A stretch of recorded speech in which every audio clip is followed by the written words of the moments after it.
বাদশাহ আওরঙ্গজেব যিনি ইসলাম এই ভারতবর্ষ অখণ্ড ভারতবর্ষের 49 বছর প্রধানমন্ত্রী ছিলেন। সুবহানাল্লাহ।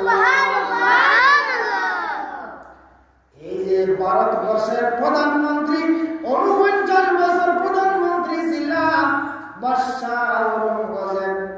ওই আওরঙ্গজেব তাই নিজের হাতে মেহনত করিয়া টেইলারি করিয়া তকি বিক্রি করিয়া এদিকে বাদশাহী ঘরটা এদিকে তকি বিক্রি করিয়া তার রুজির জোয়ার তার আপনার খানি বানিয়ে খানি বানিয়ে তার ব্যবসা তার কিছু তার নিজের প্রয়োজনের লগে